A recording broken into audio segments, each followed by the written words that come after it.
আমি জঙ্গলে গেছিলাম শাক তোলার জন্য। আর সেখানে আমি একটা অসাধারণ জিনিস পেয়েছি। সেই জঙ্গলে আমি শাক পেয়েছি, আর সেটি শাক কেউ বলে এলাঞ্চা শাক। তো আমি অনেক সুন্দর একটা অসাধারণ জিনিস পেয়েছি। এটা হয়েছে মাশরুম।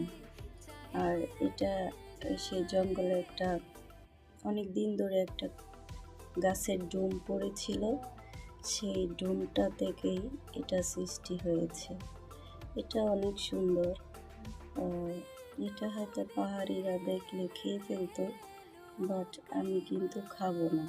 আর এটা দেখতে এতই সুন্দর, মনে হয় যে আল্লাহ নিজে হাতে বানিয়েছে। এটা দেখতে সত্যি অসাধারণ সুন্দর।